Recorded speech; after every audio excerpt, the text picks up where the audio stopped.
Child development screens. PIMS can create a schedule for child development screens similar to that created for immunizations and well child visits. You will create a template in the site definitions.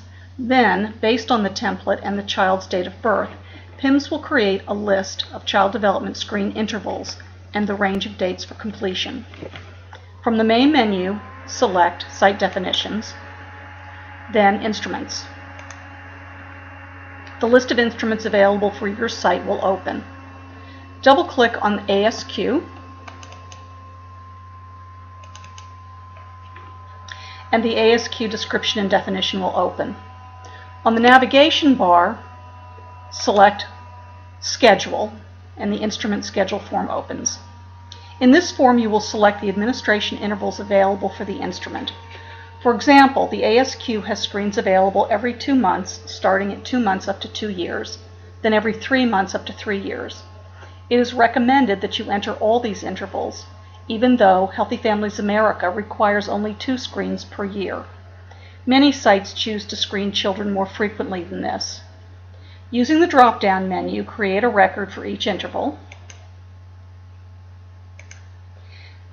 and the cutoff scores for each section of the ASQ. Refer to the last page of each ASQ tool for this information. Save the records. On the navigation bar, click on Checkpoints. In this form, you will define how many ASQs you will need to be administered by what age. This information will be used to analyze each child's ASQ records and will create a report showing how well the site has met HFA requirements for child development screening. The ASQ can be administered up to 1 month before to 1 month after the child's applicable age. For example, the 6-month ASQ can be administered from when the child is 5 months old to 7 months old. In this example, the site has chosen 6 checkpoints.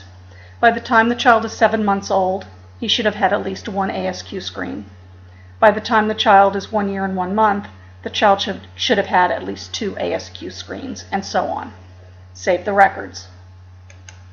We'll look at Harriet Barker's child to see how this all gets put together. From the home form, double-click on Thomas Barker to open the child's records. From the birth information form, choose Child Outcomes in the navigation bar. The Child Outcome History form opens. Select ASQ from the list of instruments on the drop-down menu. The history box displays the ASQ intervals and the date range for their administration for this child.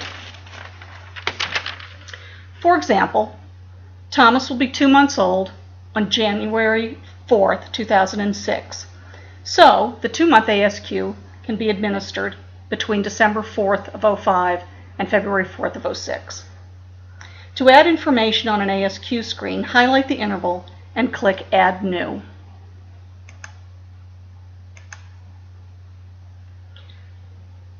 Enter the date of the screen and the ASQ screen conducted. Note that this field is for the ASQ screen conducted, not the child's age at the time it was administered.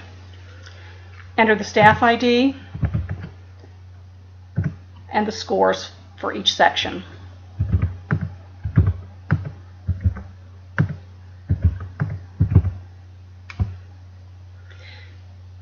Check the Delay Suspected box if any scores are below the cutoff. Use the Notes box to document such things as concerns or a plan for support and rescreen.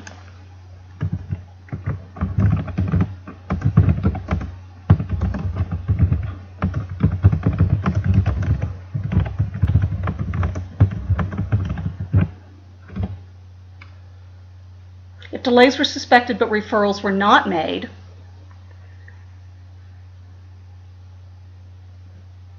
select the reason from the drop-down menu. In this case, site policy requires to wait for 2 suspected delays before making a referral. If referrals were made, create a referral record for the child.